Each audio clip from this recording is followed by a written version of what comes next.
average of over 4% a year for the next 4 years, and I really thank you, Governor. This zip code here, 14210 in Buffalo, most of the residents here will be benefiting from such an increase, and I, as a labor leader, like any other labor leader, are sure to support anyone championing an increase in their wages and their standard of living any day. It creates upward mobility and makes life a little bit easier for our workforce, all the while still stimulating our economy even more.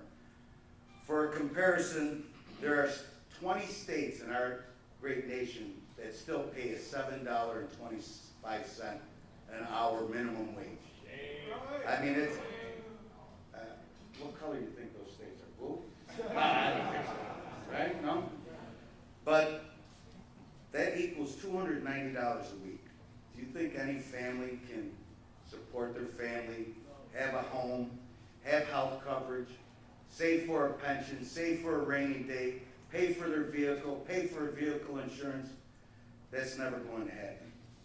The residents in those 20 states, I don't know how they do it. They must suffer from Stockholm Syndrome or something like that, but I don't understand how they keep electing officials like this, but not here in our great state, the great state of New York.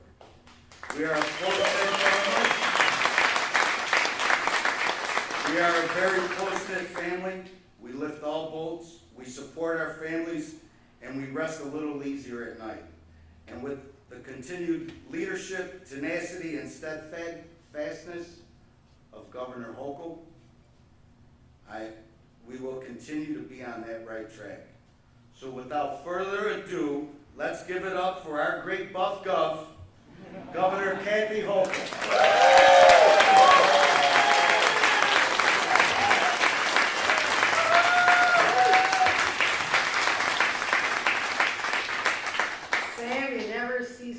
I've never heard the buff gov, but I'll embrace it. Seems like a t-shirt was just made, wasn't it? I want to thank you for hosting us here and to make me feel so at home in a place that is my home. And I want to thank you. I want to thank all the members of Local 210, the men and women who are out there building back our state every single day. And I know that we have labor in the house. There's nothing better than when we have labor in the house.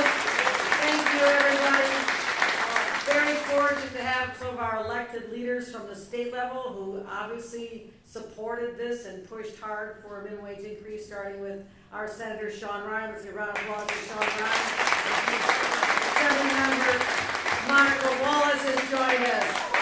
Thank you for your support. Assembly member Karen McMahon has joined us. Thank you all the supervisors from Amherst and Hamburg, everywhere in between. I want to thank them and some of our other partners in government.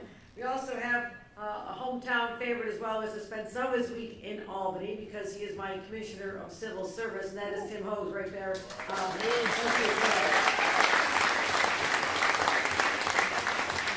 want to thank James Briggs for being here, the president of the Niagara Orleans Labor Council. Jimmy's in the house. Paul Brown is here, the president of Buffalo Building Trade is here. Give a shout out to Paul Brown. Hearing from a young woman who has a compelling story to tell, to remind us that behind the legislation, behind the language of the law, behind numbers, there's real people's lives affected every day. And that's why we are so proud to do what we do every single day. And again, I mentioned this is home court for me. Literally, my grandparents left a very small island, known as Ireland, a little cold there. And they came here over a century ago in search of the American dream, like thousands of people who found their way to these shores. But my grandparents started out in an unlikely place. My grandpa was a migrant farm worker in the wheat fields of South Dakota, because that's all he could find. Then they thought they found good jobs in Chicago, where they worked as domestic servants, but the people who owned the home were very cruel to them, and they finally fled one night. And they heard about the promised land of Buffalo, New York. And they came here to work, as my grandpa did, in the steel plant. And once Grandpa had that union card, my family never looked back. My dad worked there for a while, my uncles worked there, my neighbors worked there, and they were making steel. And my next door neighbor worked in the Ford plant, another worked at the Chevy plant. We worked hard. And members of the union, always fighting to lift up the wages. You never stopped. And because of that, we have a middle class, and people have lived the American dream for the next 2 and 3 generations. So that is why coming here to talk about this accomplishment was important to me personally, because this is where it all began for my family. And this is a union town. New York State is the most unionized state in America, except for Hawaii. I don't know how to explain that one. But number 2, you try hard, right? We'll try to catch up with Hawaii today. But this is the most unionized part of the most unionized state in America, right here. This is the epicenter of the union movement.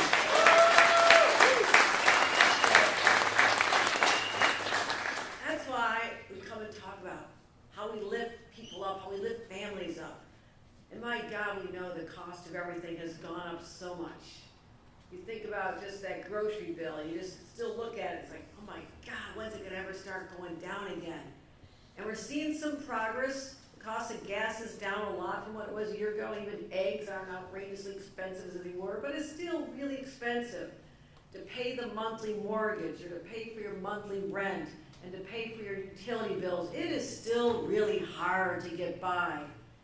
And we can never be tone deaf and forget the people who really are struggling day to day to day, especially young families. And maybe I've had a little more experience seeing young families as a new grandma.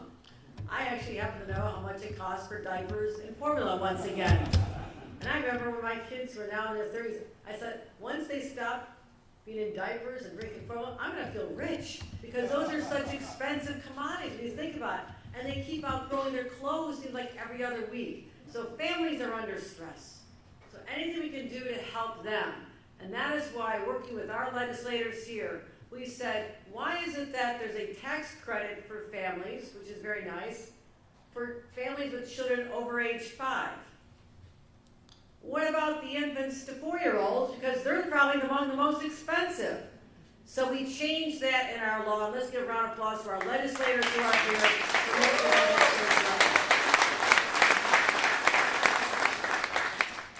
also, the Ford Foundation said that 50% of people in our country are struggling. 50%, that's every other person, literally is struggling.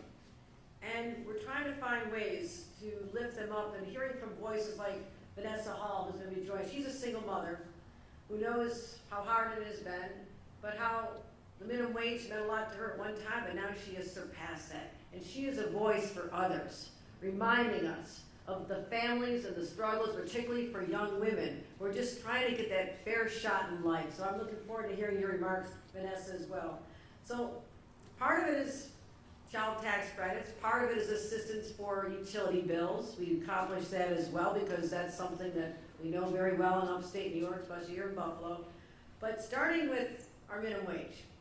Yes, Sam, you're correct. There are other states that are far worse than ours, but I'm not going to ever judge myself on what they're doing in a red state. Let's get that out there. We are the model. We're going to continue lifting people up. So the basic premise of this, let's give New Yorkers a pay increase. Let's give them a raise. And upstate here, it'll be $16 in a couple of years, but here's the first thing that's ever happened in history. Been talked about a long time. We all know what inflation did. Even if you thought you were getting in a better place with your own wages going up, inflation pushed them right down. So your purchasing power was crushed. After the wage goes fully into effect in 2027, from this day forward, it'll be indexed to inflation. So when prices go up, your wages will go up, and that's what we accomplished here. That'll help 900,000 New Yorkers get a pay increase, and I'm really, really proud of that. As I mentioned, housing costs are so high, we put in almost $400 million to help people who are behind in their rent. A lot of it started during the pandemic when people lost their jobs, but a lot of people in public housing weren't eligible, so we fixed that as well.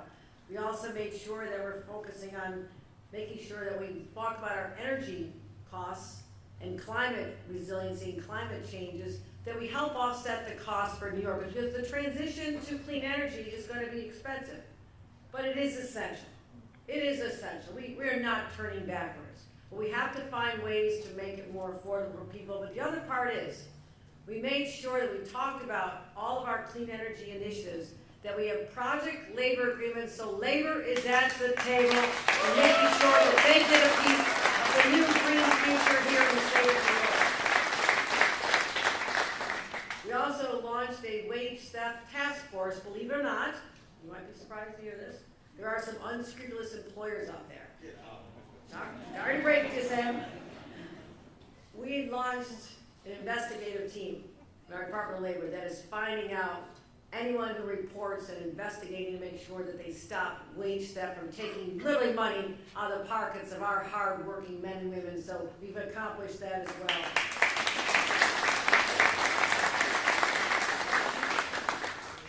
You know, I live here part of the week. I still have a wonderful husband here, you all know Bill. But I spend a lot of my time in Albany. And I'm blessed to be the governor of the state, but I'm also very fortunate to have a home where I don't have to worry about the struggles of other people. But that's why I come back here. And I sit in the diners. And I go back to the trailer park in Lackawanna where mom and dad started out. So I never forget that. But I also don't lose sight of the home that I'm able to live in Albany. It was once the residence of people like Teddy Roosevelt and Franklin Roosevelt, who was governor before he became the president. So there's portraits, pictures of him all over the place. I'm always thinking about Franklin Roosevelt. And I want to share something that he said, because he is the one person who is recognized for getting us through a crisis in our nation, the Depression. But everything he did as president, he started as governor because he was literally the governor of the state of New York when the crash of '29 hit. And he had a brilliant Commissioner of Labor, Francis Perkins, who started these great ideas about lifting people up in a safety net so nobody falls too far behind. She started in New York State before she went to Washington as well. So what FDR once said is, the test of our progress is not whether we add more to the abundance of those who have much, but is whether we provide enough for those who have too little.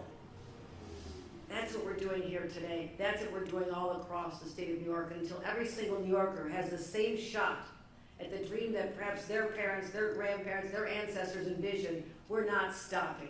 And I believe that this is a turning point when people will have confidence that they have leadership in Albany, the Senate, the Assembly, the governor, who are all aligned with labor and working men and women to lift them all up and give them that shot that is so long overdue for many. So let's go forth here, recommitted to fighting for working men and women. Again, I thank every single labor leader here today, that sometimes it gets tough out there. But what you do, representing these incredibly hard-working individuals, is a huge source of pride to me as your governor as well. So with that, I want to bring up Vanessa Hall to share with you her own life's experiences. Thank you, everybody.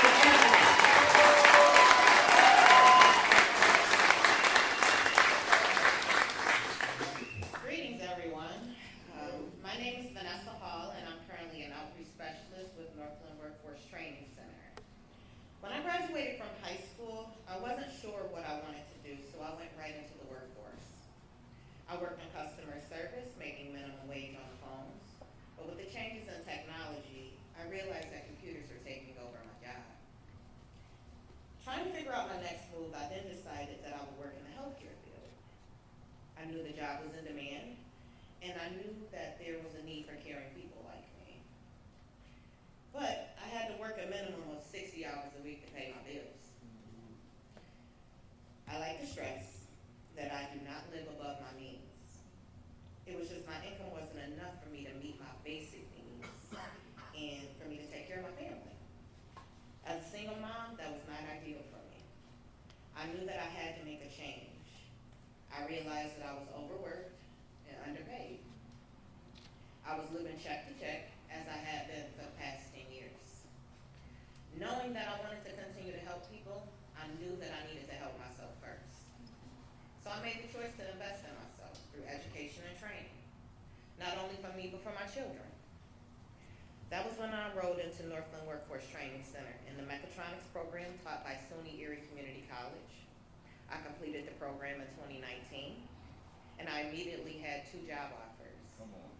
One as a mechanic with the NFTA, and also as a mechanic with Harmac Medical Products. As an outreach specialist with Northland, I am a part of a team that helps prepare candidates for skilled trade jobs, such as millwrights, machinists, laborers, and electricians. Since completing my training at Northland and learning a skilled trade, my income has increased dramatically. I am able to provide for myself and my children. I am able to provide financial stability. I am able to provide my children with the quality of life that they deserve. I am able to save for a rainy day, just in case something happens. I am just like many other parents. We strive to provide the best that we can for our children, but when we find ourselves in low-wage paying jobs, it feels as if we're drowning in the waters of life. Especially when we look at the increase in prices, the cost of living, which is why I'm grateful to Governor Hochul and those who support this transformative plan to help so many New Yorkers to be able to help themselves and their families' future by increasing New York's minimum wage. Thank you. Thank you.